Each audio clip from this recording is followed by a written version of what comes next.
यशोदानंदन ब्रज जन रंजन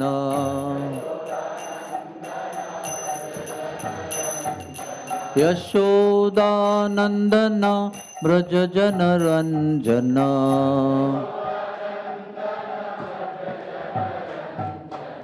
यमुना तीरावनचारी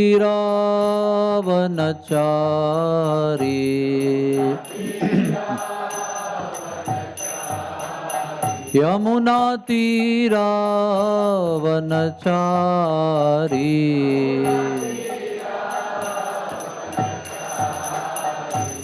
जय राधा माधवा कुंज बिहारी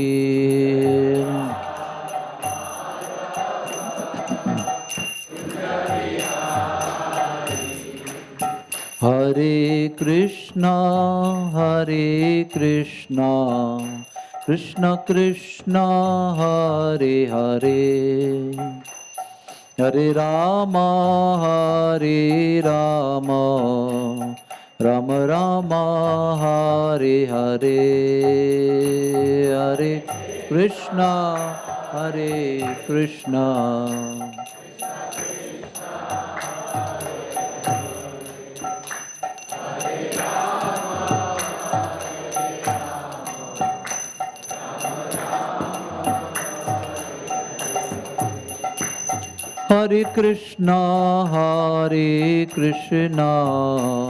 कृष्ण कृष्ण हरे हरे हरे राम राम राम हरे हरे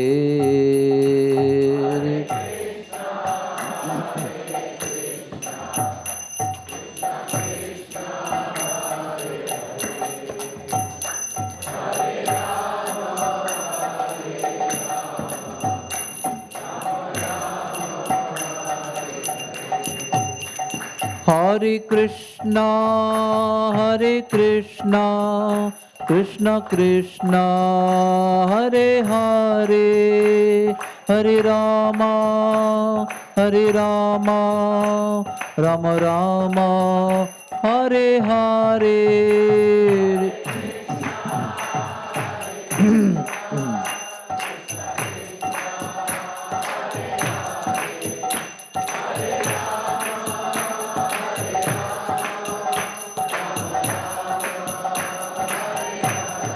जय राधा गोपीनाथ राधे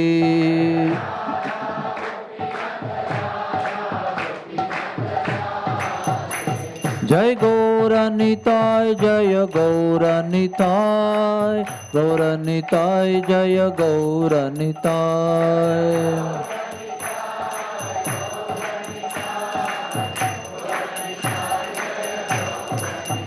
जय जय प्रभुपाद जय प्रभुपाद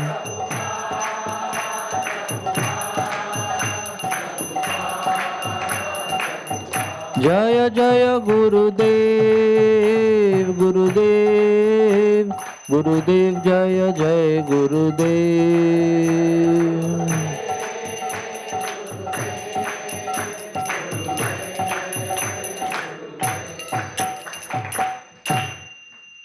थैंक यू। ताई गौर प्रेमानंदे।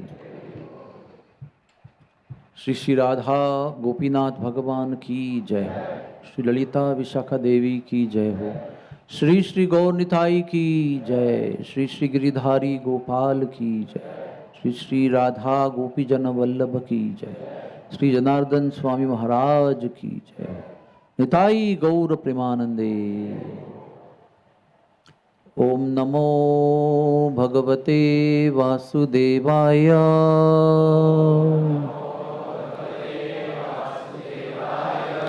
ओम नमो भगवते वासुदेवाय।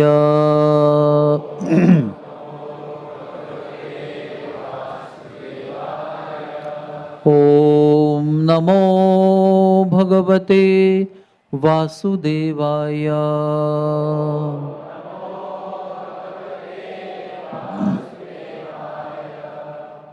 नारायणं नमस्कृत्य नरं चैव नरोत्तमं देवीं सरस्वतीं व्यासं ततो जयमुदीरयेत्। नष्टप्रायेषु अभद्रेषु नित्यं भागवत सेवया भगवतीरुत्तमश्लोके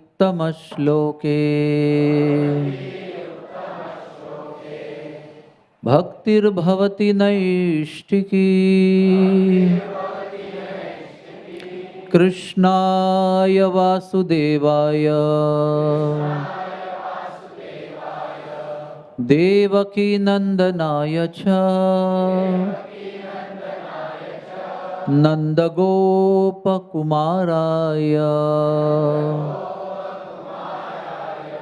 गोविंदाय नमो नमः। गोविंदाय नमो नमः।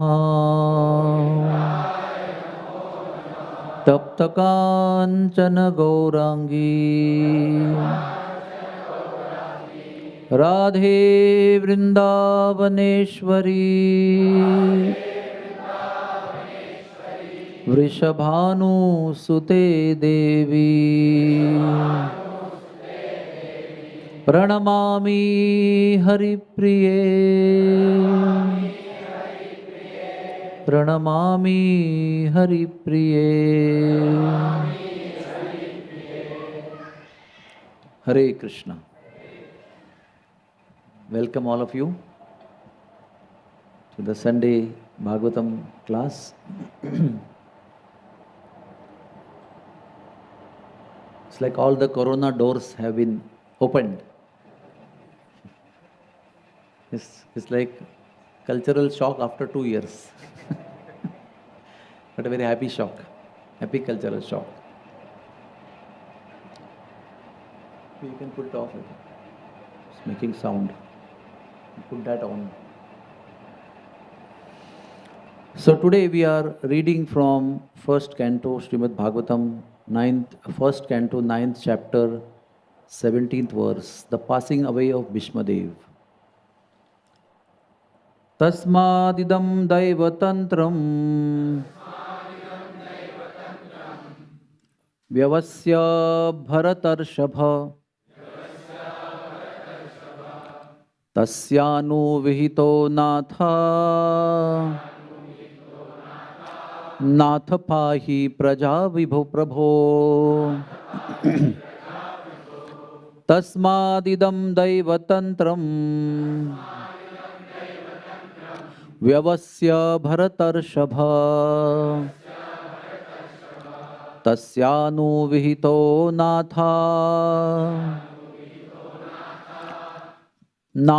पाहि प्रजा प्रभो। तस्मादिदं दैवतन्त्रं व्यवस्य भरतर्षभ तस्यानुविहितो नाथ पाहि प्रजा प्रभो।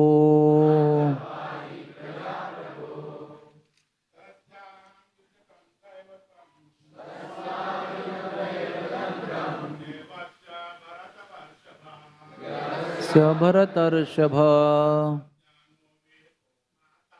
तस्यानुविहितो नाथ प्राहि प्रजा प्रभो। तस्मादिदं दैवतन्त्रं व्यवस्य भरतर्षभ तस्यानुविहितो नाथ नाथ पाहि प्रजाप्रभो तस्मादिदं दैवतन्त्रं व्यवस्य भरतर्षभ तस्यानुविहितो नाथा नाथ पाहि प्रजाप्रभो। माताजी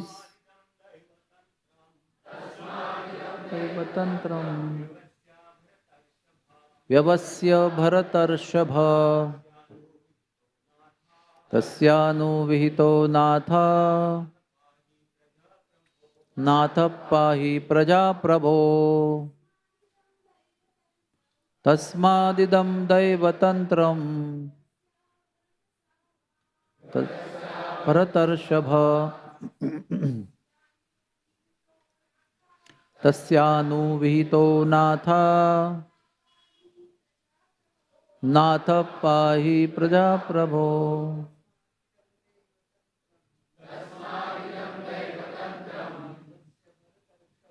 देवस्य भरतर्षभ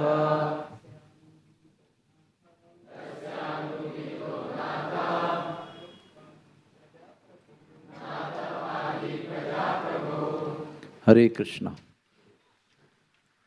Tasmat, therefore, idam, this, daiva tantram, enchantment of providence only. Vyavasya, ascertaining, Bharatarshabha, O best among the descendants of Bharat. Tasya, by him, Anuvihita, as desired. Anataha, helpless. Natha, O Master. Pahi, just take care of. Prajaha, of the subjects. Prabho, O Lord. Translation and purport by His Divine Grace, A.C. Bhaktivedanta Swami Prabhupada.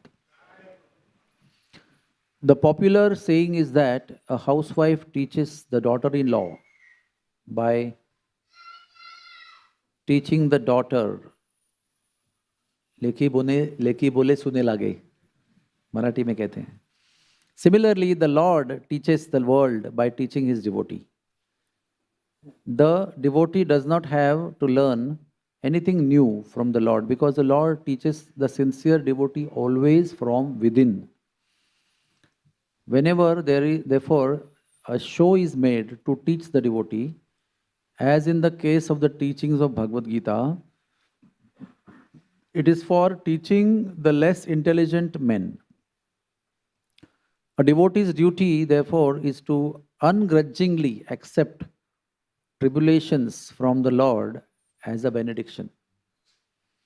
The Pandavas were advised by Bhishmadev to accept the responsibility of administration without hesitation. The poor subjects were without protection due to the battle of Kurukshetra, and they were awaiting the assumption of power by Maharaj Yudhishthir. A pure devotee of the Lord accepts tribulation as favors from the Lord. Since the Lord is absolute, there is no mundane difference between the two. Om Agyana Timirandhasya Yananjana Shalakaya Chakshur Unmilitam Yena Tasmai Sri Guruve Namaha Sri Chaitanya Manobhishtam Stapitam Yena Bhutale Swayam Rupak Kada Mayam Dadati Swapadantikam Jai Sri Krishna Chaitanya Prabhu Nityananda Shri Advaita Gadadhar Srivasadi Gaura Bhakta Vrinda Hare Krishna Krishna Krishna Hare Hare Hare Rama Rama Rama Hare Hare. We will chant once more loudly.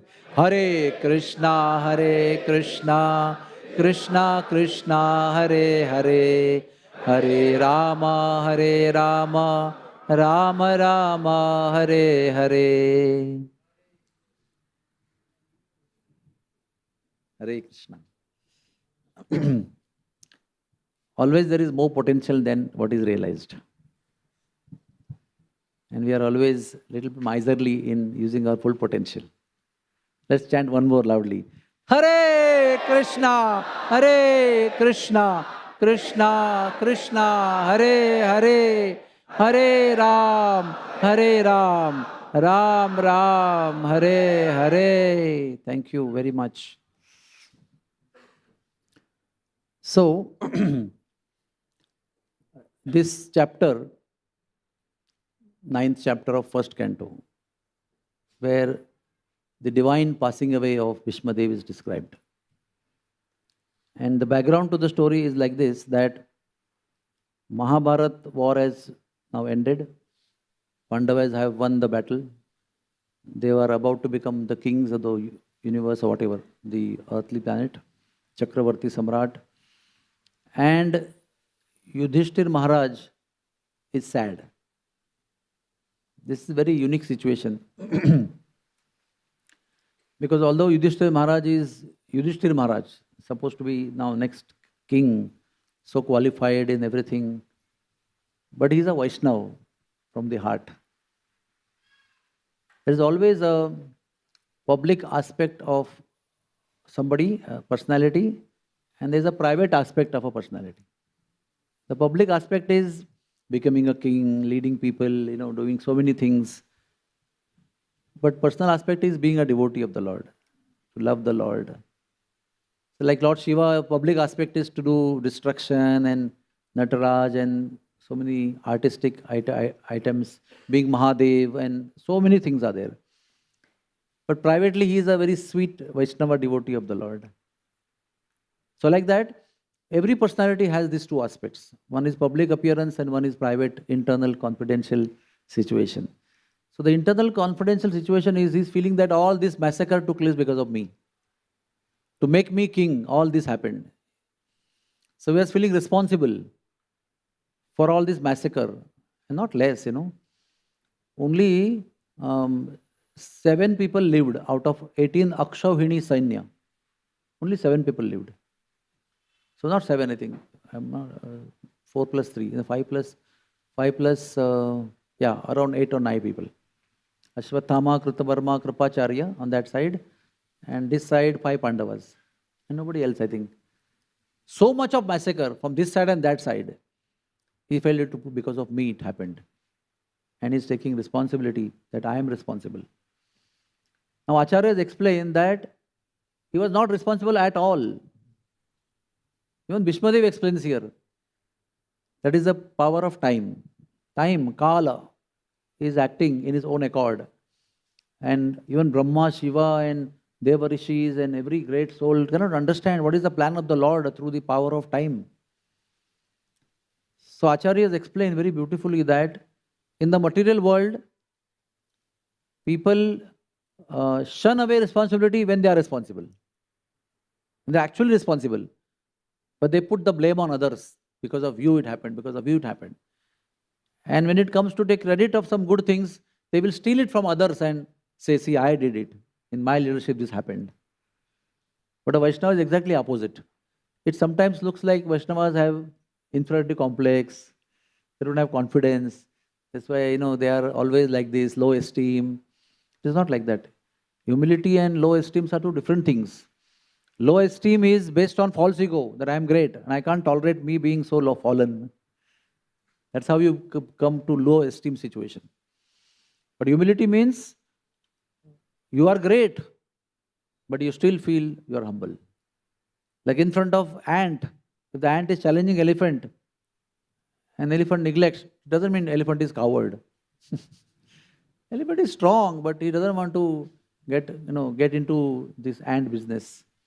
So okay, I don't want to fight you. So ant is saying, you fight with me. And the elephant is saying, no.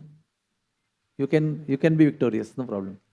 Like Rupa Goswami, that Pandit came to defeat him in Vrindavan.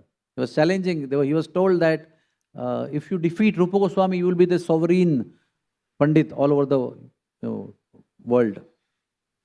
So he came to Rupa Goswami. Gopalkrishna said, yes, I'll sign immediately. I'm not a match with you. Because he was so qualified, he could have defeated him. But he said, no, no, no, I am not interested. So it was taken as Rupa Goswami's weakness or lack of knowledge or incapability.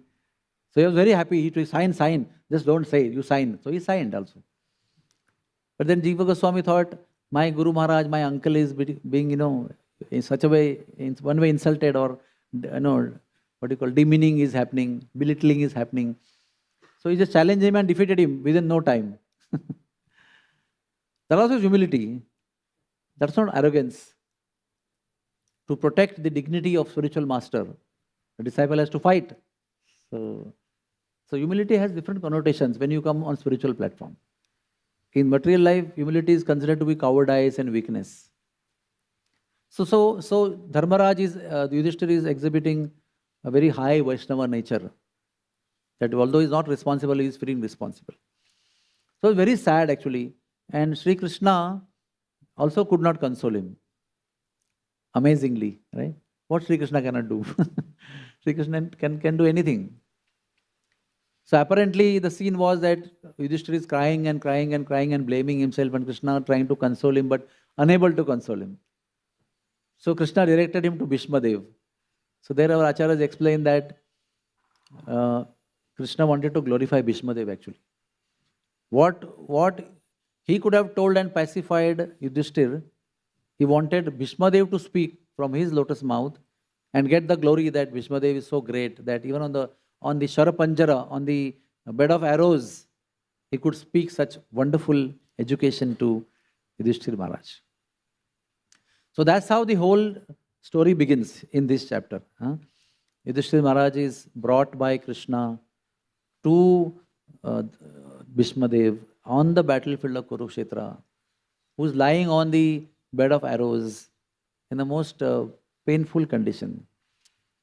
So many things we can learn, we'll elaborate. So Bhishmadev first narrated all the things that happened in Pandava's life.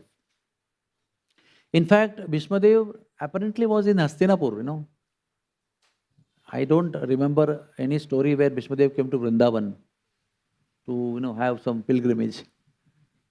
He's always in Hastinapur.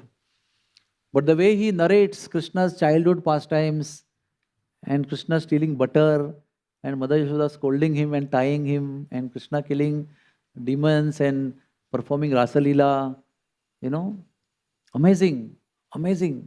That means like Swarup Damodar and Ramananda Rai and so many other devotees of Chaitanya Mahaprabhu, they never came to Vrindavan. But their hearts were Vrindavan. Some of them were sent to Vrindavan by Chaitanya Mahaprabhu. But other devotees, it is explained that they stayed back to propagate Vrindavan consciousness wherever they were.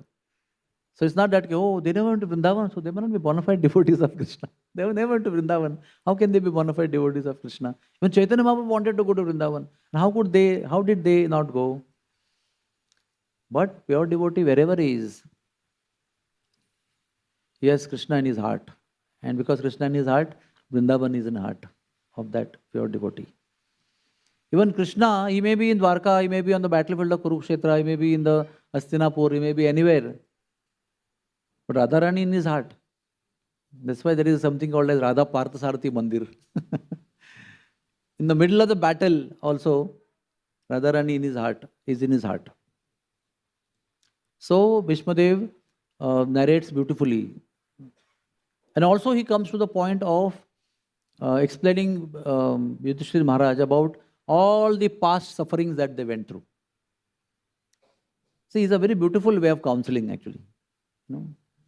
Appreciating, showing empathy, giving counsel, giving strength by narrating Krishna's pastime. It's all very beautiful scientific way of counseling. The way he brought Yudhishthira Maharaj to a tranquil condition. All the psychological counselors, should study the way Bhishmadev is talking and what platform he's talking. He's having already maybe 3.5 crores arrows in his body. It is not that he's sitting in the couch nicely in the air-conditioned office, and the counselee has come and he's nicely following the steps 1, 2, 3, 4, 5 and counseling. That's another way to look at, when the distressed counselee comes, you may be also in distressed condition on your own way. But the counselor is so compassionate. He is extending himself in the most painful condition. So he is, empathizing with Yudhishthira, that yes, I know your mother had to go to forest in first place because your father got some curse from somebody and they lived in forest. Although being Rasta, they lived like mendicants and fetching water from river, servants around. And then suddenly your father died and your co-mother also entered the fire with father, and 2 of her and 3 of her children, 5 children, she had to take them to Hastinapur, and so much embarrassment was there. You are not wanted. They were happy that you are not there, and now you are coming back with your 5 children and you are already widowed, you need shelter. So that time Bhishmadev of course gave shelter and really made them comfortable. But they had to undergo a lot of troubles. Always Duryodhan was trying to kill them. So many ways, poison cake and fire and so many tribulations. He's narrating that you had undergone so much. So then he's saying, so much of tribulations you underwent, but all this is within the plan of the Lord. Please understand, he's telling. So he's empathizing and then also telling that don't worry, this is all within the plan of the Lord. The Lord's plan is inconceivable, and you did not suffer because of your karmas. That also he mentions very beautifully. Don't think that you are sinful, that's why your past karmas were fructifying and you are suffering with this kind of sufferings. No, Pandavas and Kuntis did not suffer due to their previous karma. So it is all due to the inconceivable will of the Lord. And Bhishma also wonders how time is so powerfully controlling in spite of the presence and actions of the virtuous Pandavas and Sri Krishna. That is something very amazing. Sri Krishna was present. He was present in Vrindavan also. But still all the miseries and calamities were happening one after another. Krishna was there in Hastinapur also. Pandavas were there, so virtuous. Every single person was pure devotee. The aura of a pure devotee is so powerful. It mitigates all the miseries, but they were undergoing miseries one after another, getting purified in one sense. So Bhishma also is wondering how it is possible. Person like you is personified, dharma is present, but still you had to undergo so much difficulties in life. So he is also feeling bad about it. And then he is telling, don't worry, you are not the only one. Even Brahma and Lord Shiva and Narad Muni also cannot conceive why the Lord is doing what he is doing. And what is the internal plan of the Lord in doing what he is doing and getting things happen. Doesn't he know that now Duryodhana is going to poison Bhima? Couldn't he have stopped? Doesn't he know that he is building a house of lac and he's going to burn them in the house of lac? Couldn't he have, why he did not prevent that to happen? So it's all inconceivable because the Lord is letting the devotees go through and he wants to exhibit the glories of the Lord to all the people in the world. See, this is my devotees. These are my devotees. They have not complained any time. What is the use of you being Krishna in our life? What is the use of you being with us all the time? Still we are suffering. Then why we should be your devotees? Why should we keep faith in you that you will save us? So many questions can come, no? Which we usually ask when difficulties come. Hare, what is the use of chanting Hare Krishna for so many years? Why this is happening to me only? There are so many sinful people in the world. This could have gone to them. And I am chanting Hare Krishna and still things are happening to me. But never you hear in whole of Mahabharata, anywhere, any of the Pandavas or Kunti are saying like this. In fact, Kunti is like another person. She is saying, let the calamities come again and again. My God, this is like unrelatable, very difficult to relate with. I don't want to become like that, Baba. So much of difficulties that I have to still say, thank you, my Lord, let the calamities come again and again. Vipada, Santuta, Shashvat. But it takes one to know one. You need to be a kind of a devotee within yourself to understand the mindset of Kunti Devi.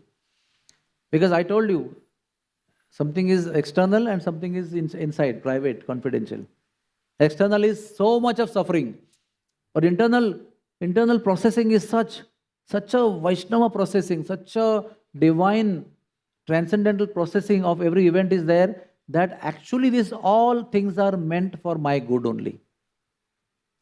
It takes courage, it takes devotional substance to know this, that all these so-called painful circumstances are meant for my ultimate welfare. Thakur Bhaktivinoda also is saying in the same thing, Tomara sevaya dukkha hoya jata, sevata parama sukha. Whenever I suffer miseries in your service, not outside doing some activities, while doing your service, whenever I suffer, I feel I'm getting purified. Nashaya avidya. I mean, all the avidya, ignorance is destroyed within me. But for which you or me need to be on some spiritual platform, if not on the elevated platform. And you and me need to be also in the association of sincere devotees. With these two things, you can understand actually, yes, I suffered, it was so painful, but actually I understand this for good for me. And that's why devotional life becomes so glorious actually. Devotees are seen to be, suffering in wholesale manner. Believe me. I'm not trying to scare you. But as soon as you become devotee, suffering start. Why they start? Because Lord wants you to get finished with everything. And Lord has a plan of His own personal supervision while you are undergoing suffering. So that He is not only making you suffer, but He's trying to make you elevated and purified. For the non-devotees, sufferings are suffering and painful as a reaction of their past karma. For the devotees, it's not only that, it's also upliftment of the soul towards His lotus feet. And He is under His personal supervision and guidance that is happening. He is not allowing Maya to act fully. He is taking the reins in His hand and doing everything for His devotee personally. That's why devotees like Kunti Devi can have the courage to say this. Because they know, all this has happened for my good. I have faith. Whatever happens next also will be for my good only, by your arrangement, my Lord. So he is recounting the events and appreciating Pandavas and their mother and the way they went through life. They never left their virtue because of sufferings that they had. They never became revengeful. Especially Yudhishthira Maharaj. Others were enraged, but Yudhishthira Maharaj was so calm and quiet and so composed.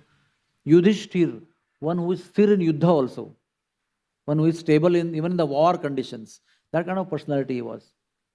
So he could balance everything out. He balanced his brothers, all their rages, he managed them. So he was not simply going through and sad and upset and agitated, but he was so composed and so grateful and graceful in doing all the things. He never lost his own status of whatever he was while he was undergoing all these miseries. See, all of us, we get disturbed when miseries come. Other times when things are all right, we are appearing to be very peaceful, very devoted and very committed and all. When difficulties come, we do get agitated. There is turbulence is there.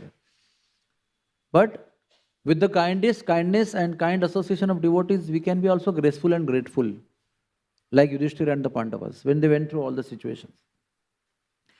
Then he said, after appreciating, empathizing, and giving this philosophical understanding, he says, accepting the inconceivable plan of the Lord, now you should follow it as it is. Now you should not think about it. Now you have understood that this is Lord's plan. It is inconceivable, not only to you, even to Brahma and Shiva also is inconceivable. So it's okay. But now you should abide, should follow by the desire of the Lord. So he's preparing them. He's taking him out of his misery and now placing him on the platform of performing his duty, irrespective of feeling bad or not bad. Because ultimately, whether you feel bad or not bad, you have to go on doing your duties. You cannot waste this valuable human life just sitting and crying. Oh, why this happened? Oh, it should have happened like this. I should have acted this way. I shouldn't have acted that way. Yes, you can always do the manthan, but that manthan should not stop you from doing your duties. Because the duties are very important, but those duties will take you towards the Lord. If, of course, the duties are Krishna conscious and as per the dharma, as per the welfare of everybody and yourself. So he's now bringing Yudhishthira to that platform. Please do your duties. A devotee's duty is ungrudgingly accept tribulations as benedictions, as favors coming from the Lord. So, Kunti Devi underwent all the miseries, but you never see her thanking the Lord immediately after the misery. Okay, Bhimsen was poisoned. Thank you, my Lord. It's your mercy.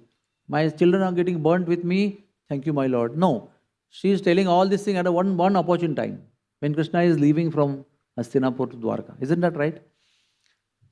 So that also gives us some provision. That today if you are suffering miserably, not necessarily today only you have to thank. Tomorrow morning you can thank in the morning. You sleep nicely and get up in the morning and then reconcile and say, thank you, my Lord, for yesterday's misery. It's possible, it's good. If you are not able to do that right in the middle of misery, if you can do that, then you are a great personality. But Brahma says, doesn't matter. Even after that, you bow down to the Lord, you are thankful, you are graceful, and you appreciate Lord's mercy on you. Although you don't understand, you understand that you don't understand, but it is still there, You don't understand how it is mercy, but you still understand it is mercy and you accordingly act. That is wonderful. So, suppose you have not thanked the Lord for the past miseries and now you have come out of it, you can thank them for the miseries now, no problem. Because whenever you thank the Lord for past or present miseries, you get tremendous spiritual potency within you. Tremendous strength comes within you. Spiritual power to progress in Krishna consciousness and to serve the Lord in a positive attitude. So, how we should take all the tribulations? Ungrudgingly. Don't crib constantly. Why me only? What wrong I have done? So many years I am doing so many things. Why me only? How do we know what is good for us? No. Only Lord knows what is good for us. What we know what is good for us is as per our senses and how our mind feels. But the Lord doesn't Lord doesn't act in a way that what you feel is good and bad for you. Lord acts by His understanding what is good and bad for you. So you have to give that the liberty to the Lord. My Lord, I say that I've submitted myself to you, but still I'm grudging. Still I'm complaining and cribbing. So my Lord, yeah, it's painful. I'm like a child. I will still crib. But my Lord, you keep doing what you want to do. At least that conclusion we should come up to. And that courage we must have. That finally, my Lord, I am going to crib. Please forgive it and please ignore it. But you do what is best for me. Don't let me have what is feeling good to me. Because what is feeling good to me may not be always good for me.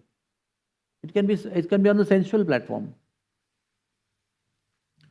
So, and at the same time, don't be grudging. At the same time, accept all tribulations and as benedictions and favors. It's completely contrast concept, I slap you and you say, wow, it is good for my cheek. It's going to be increasing my blood supply to my cheek muscles. It's going to be red very soon. Jokes apart, but when Lord does that, it is not just to titillate you, it's just for ultimate spiritual welfare. Lord has, as soon as you chanted first Hare Krishna Mahamantra and decided to submit yourself to the Lord as a devotee, there onwards, Lord has gathered all your files of previous, present and future life, which has been planned by Brahma or Yamaraj. That, okay, so many karmas are there, some previous lifetime, some this lifetime, remaining in the further lifetimes of animal, birds, human beings, devata, whatever. Now all that was going to be a normal course of action. Now you are chosen to be a devotee. It's all brought in one file. Now it's become a big fat file. And now he has, because you have chosen to be a devotee, to become a devotee or to be a devotee in future, he will delete everything that is not necessary for your purification in his own power and adhikar. But he will keep those things which are necessary for you to get purified and come closer to him. So because it's all collective, it is large. If it was a singular life file, it wouldn't have been so many things coming up in one lifetime. But now that you have chosen to be a devotee of the Lord, He has chosen to accept you as His devotee. he has gathered everything, and now it's a large number of, although token, but large tokens, large amount of tokens together, which appears to be overwhelming sometimes. So devotees always appear to be suffering all the time. But with each suffering, the devotee is going closer and closer to Krishna. And with each suffering, the non-devotee personality is going deeper and deeper into Maya, performing more and more entangling activities, binding him further and further, creating more and more files of further lifetimes. So how and why devotees can thank the Lord? Because they have this understanding. Actually what I am getting as a token, it was supposed to be like this. I got a hit on big toe of my right foot at the junction of the nail and the skin. You can imagine for a while, right toe, right big toe. The big hit came at the junction of the nail and the skin. In 15 days, my leg was hanging with bandage. But I thought maybe I was supposed to have a very big accident, which has come down to only a small thing for 15 days. I was seeing patients with my foot raised on a table with a bandage, So I can say, why this to me? But I can understand, it could have been so big. So that's why I can thank. If I know this, I can thank. Whatever is happening is only token. What if it was real and full size, whatever, full size or full range? So this is the way how we can be ungrudging and we can be thankful. And how we can be thankful? Considering as benedictions and favors. Oh Lord favored me by bringing it down to only that small thing which could have been big. Okay? So this is the purport that we explained in few words. Now we'll go to the history. Bhishmadev was one of the Ashtavasus. And 8 Vasus, they did some offense to a rishi. They were in Svargaloka.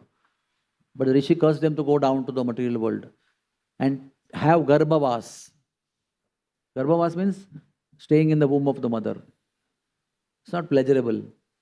Everybody is happy, not except the baby inside. And also the mother is not so happy. Mother is emotionally happy but physically suffering. So much backache and vomiting, this, that. So they got their curse. And at the same time, in Svargaloka, in one sabha, Vayudev arranged in such a way that Ganga Devi's upper cloth was like flown away. And at that time, all the demigods looked down, except one person, the Shantanu, who was supposed to be Shantanu in future. So both of them were cursed to go down to material world. This kind of mentality doesn't fit here. It has to be only in the material world. You go to the material world. So Ganga Devi was on the way, Ashtavasus were on the way. What would they met on the way? And they said, okay, we have to take a Garbhavas. So she said, okay, because we know each other, I will give you my Garbhavas to you. I will see that please see that we don't keep us in the material world even one moment after our birth. Because our curse is only Garbhavas, not life on the material world. She had life in the material world. So she accepted that service. And then Shantanu became one of the Kurus. And one time he was at the bank of Ganga. He fell in love with Mother Ganga. And she put a condition that, see, whatever I'll do now, you will never question. So nice, na? If all ladies have that benediction from husband. And he was so much enamored. He said, okay, whatever you do, I want to marry you. And he never expected and imagined what things he will do, which I will have to question her. But the first child, how much happy they must be, they considered the first child. And the first child, she just, straight from Sutika Graha, she went to her own waters and submerged the water in the baby in the water. And Shantanu had to go behind and say, what is she doing? And in front of his own eyes, she dumped the baby in the water and the baby went away, died. And he was like broken hearted, but he couldn't say anything, was so attached to her.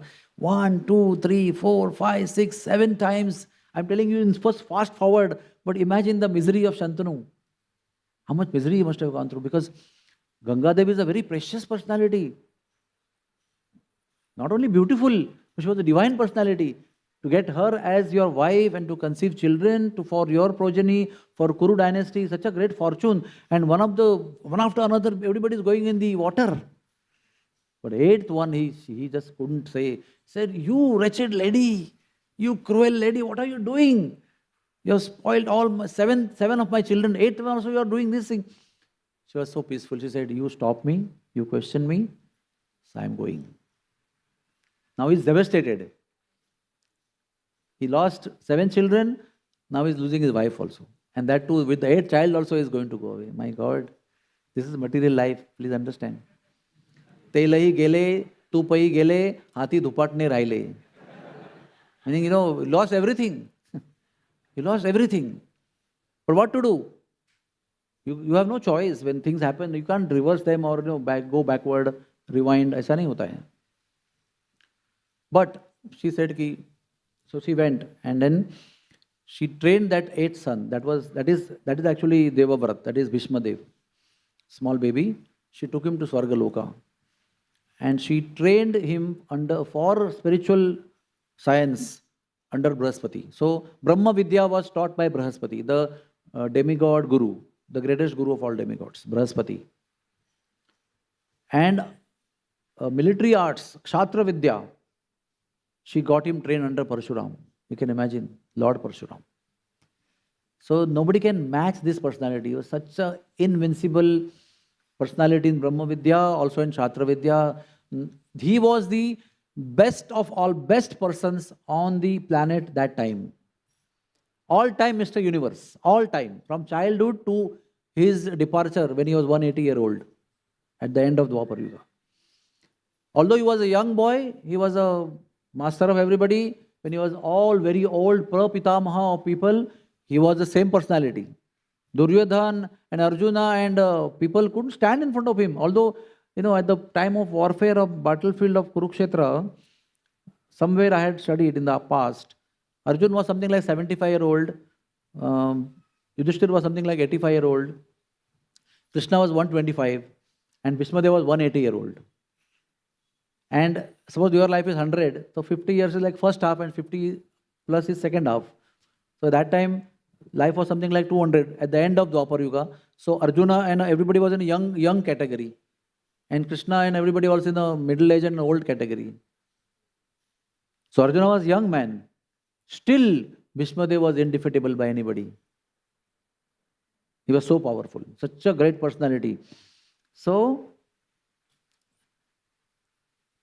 why he fought from Kaurava side? So our teachers explain us that external reason was that, Duryodhan maintained him on salary, on a particular post. Like we say, namak khaya tha uska. Duryodhan had maintained him. He had maintained himself, his body, his existence on Duryodhan's salary or on his shelter. Because he was technically the biggest Kuru. But because he gave up the chair, the chair came to Dhritarashtra and then came to Yuvaraj Duryodhan. So once you give up your chair, you can't claim the power of the chair. So the power of the chair was with Duryodhan. So apparently, although he was the biggest and the seniormost Kuru, he was now maintained by the existing powerful Kuru. I mean, person who has Adhikar. So he also accepted the position of being subordinate, being a servant to the Kuru dynasty. He was serving Dhritarashtra and the Kuru Singhasan. So that's why he thought, I'm obliged by Kauravas, so I should fight from this side.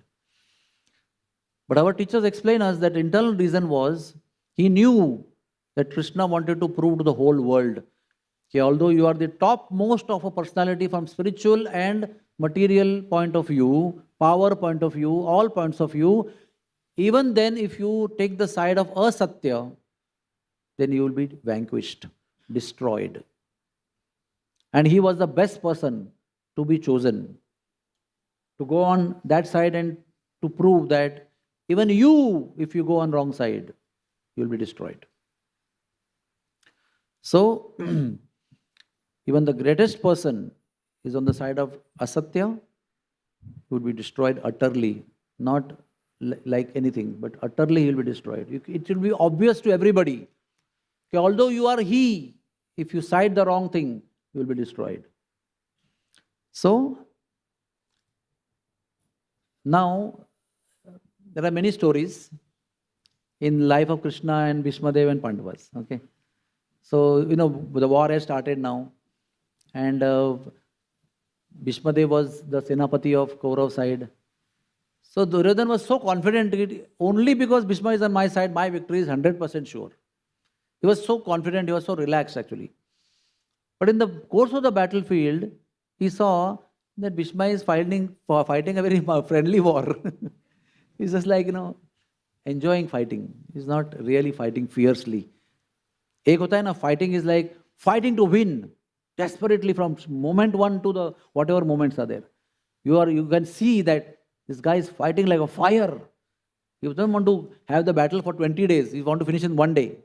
You can make out. But here, 8 days have passed. And what is happening is, Lutu Putuchi Ladai.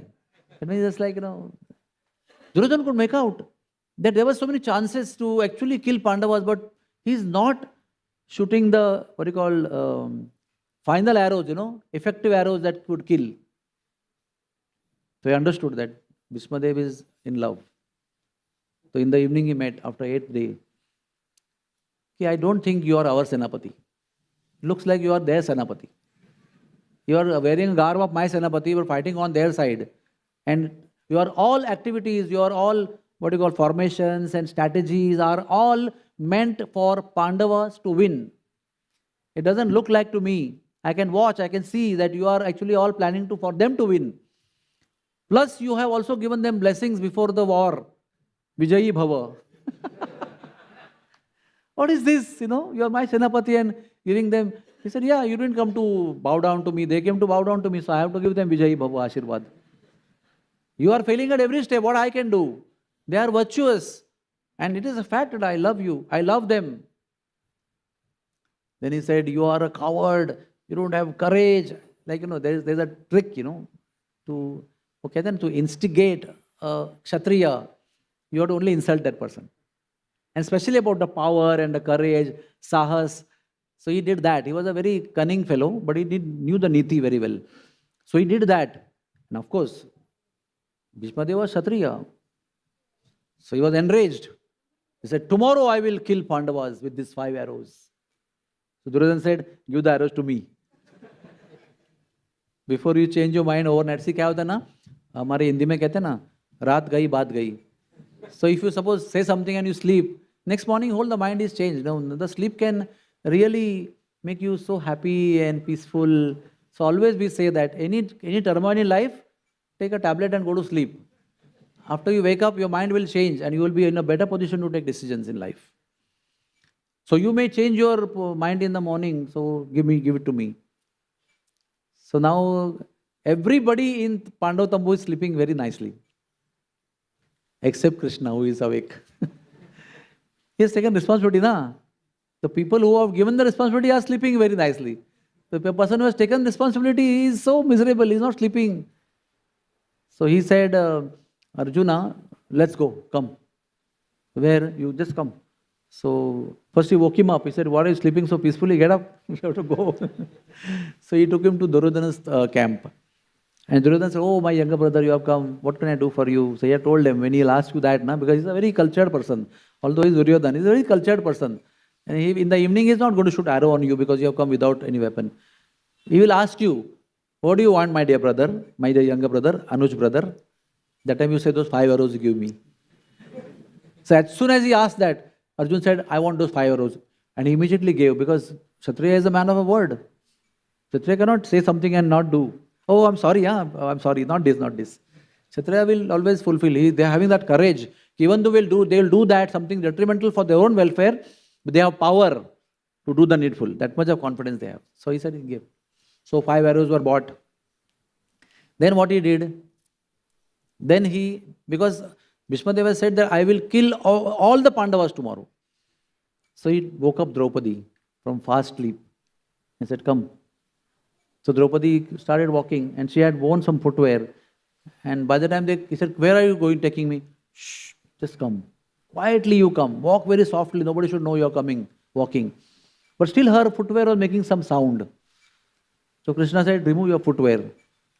And immediately she removed and he just put it under his arm and started walking.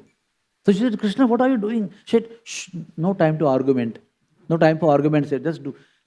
So Krishna wanted to serve his devotee. So Draupadi's footwear he is holding in his armpit. And they came to Bhishmadev's tambu. And Bhishmadev, it was like early morning time that time. Evening time, he took Arjuna to Duryodhan's camp. Early morning time, he took Draupadi to Bhishmadev's camp. Where he is. And Bhishmadev, you see, is sitting in his meditation, morning sadhana. He's not saying, war is going on, how can I chant my rounds? War or no war? Huh? Happiness or sorrow? Sukhi dukhe phule nako, vadane Harinaam karo re. In the middle of such a deadly war, he's so peacefully performing his sadhana in the morning. So when they came close to the tambu, Krishna said to Draupadi, you take your veil very much down from your face. Like a newly married woman, like lamba gungat. And straight offer Dandavat Pranam to Bhishmadev, like ladies offer. And Bhishmadev like half eyes closed in meditation, So he didn't see exactly who has come, but some lady has come. So he said, Akhanda Saubhagavati Bhava. And then she removed her veil. And then he saw Draupadi. He saw Krishna. Then he understood that this is all Krishna's trick. If I give Akhanda Saubhagyavati Bhava Ashirvad to Draupadi, then how can I kill the husbands? And their arrows have been taken. Right? So this is all. Bhishmadev is not angry or upset or agitated. Arey, what Krishna you are doing? Yesterday I said something, today you are just making me look like a clown, But he knows, because he's a very deep, surrendered, committed, long-term devotee of Krishna. He knows, my Lord Krishna will not do anything which is not good for me. What is only good for me? For the good for the universe, for everybody else. And he knew that this person who is my actually nephew is Supreme Personality of Godhead. So although he was interacting, accepting his obeisances whenever Krishna would come, all the things were happening like routine Ishtishachar. But he knew that this person is my Lord, my worshipable Lord. So whatever it is fine with me. Let me see now exactly what happens. And then after that, next morning, Duryodhan, he went to Duryodhan and said, give my arrows. He said, my arrows are gone to Pandava's side. And Bhishmadev also knows that I also given benediction to to Draupadi. So he was said, but still I will show you my prowess. And in half a day, he destroyed half the army of Pandavas. 7 Akshayani, 3.5 Akshayani is finished. Finished within no time. There was such a rain of arrows, such a rain of power, overwhelming power was there that there was no chance, Bhimsen, Yudhishthir, Arjun, all were crying. They were helplessly crying. It is explained by Radhanath Swami that Arjuna was on the ground, weaponless, on the ground, helpless. I think after that only Duryodhan went and told Bhishmadev, I may be a little wrong, because then he saw that all of them could have been killed by you, but you didn't kill them still. And that's how he said. So, that evening, it was another disastrous evening. What to do? Tomorrow if we behave the same way, then we are finished. So they had a meeting and they said, Krishna said, the only way is, I can see the only way, you cannot stand in front of Bhishmadev at all. There is no way, nobody of you or all together with you, all together you come. There is no way that you can do anything with this Zanzavat, the cyclone. So what to do? He said, I have one upay. Would you agree? He said, yes, whatever you say. He said, you have to go and ask him how to kill him. Because he is Ichhabharani, he has got benediction from his father. So nobody can kill him also. Only if you go and ask him, what is the way of making you flat rather than standing? Because he is not going to die anyways. How to make you stop fighting and make you flat on the ground? So then they cried and cried and cried and cried. How can we ask Bhishmadev? In our childhood, we were playing in his lap, pulling his dadi, pulling his beard, jumping on his shoulder. He would feed us. We would feed him in his mouth, from our mouth also. So much love. We have grown up from childhood to this position by his blessings and love and mercy. He is not only grandfather, he is everything to us. And you are asking us to ask him to how to kill him? He said, then lose the war. You have to choose. Whether you are attached to dharma or whether you are attached to grandfather. You decide. See, Krishna is very clear, he is not mixing up emotions with the duty. When the duty comes, then all emotions have to be kept aside. However painful, happy it may appear to you. So finally, he gave time to Pandavas. Okay, you take your time, 1 hour, half an hour to settle down and to accept. And they accepted and they all went to Bhishmadev. And now they go to Bhishmadev and there's so much of love. They have so much of love for Bhishmadev. Bhishmadev has so much of love for Pandavas. It's like such a scene. And they just go to his tent and they are crying and crying and crying only. So Bhishmadev is saying, what happened? Speak. Why are you not speaking? And he's asking and they are crying because they know what they are going to ask and they cannot ask. So he's saying, ask, my dear children, ask. And finally then, I think Dharmaraj or Arjun asked. And they were thinking that Bhishmadev will become devastated to hear the question. But how devotees, Vaishnava Kriya Mudra, Vigyena Bhujai. Nobody can predict how the Vaishnava will behave on a particular occasion. You may think he will behave in this way, but Vaishnava will behave in a totally opposite way. Instead of becoming upset or sad, he was so blissful. He said, I was waiting for you to ask me this question because I knew unless you ask this question to me, none of you can ever defeat me or have me out of the battle. So I'm very blissful. I'm also fed up with this life of such a long duration, undergoing so many things which I didn't want to see, didn't want to handle. But I was supposed to handle and I had to handle. Now I think the good time has come that you have come and asked me. And he knew from behind who is the Sutradhar.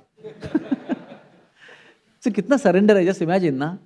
He knows everything, who is doing all these things, but he is accepting each and every step as wonderful and as mercy by the Lord. And he told, if anybody who is Napusak, who is eunuch, who is not a man or a woman, third gender, if he comes in front of me and challenges me, Savdhan Bhishmadev, then I will put my weapons down. I cannot fight. I am a Kshatriya man. I cannot fight with a woman or a transgender. And then Krishna knew everything. So there is one person like that. In the family of Drupada, there is Shikhandi. So tomorrow we will make him the Senapati. Not Senapati, but at least to go and attack or challenge Bhishmadev. And we'll keep Arjun and Pandavas all behind. And when he will say, Savdhan Bhishmadev, you all shoot arrows and he will put his weapon down and just finish him off. Plan sounds so intelligent. It is a very painful plan. Very difficult plan. But what to do? For the sake of the whole world, for the sake of the whole world's welfare, the Pandavas had to take up that decision. And the next day, Shikhandi is a pre-timer Amba who wanted to actually finally marry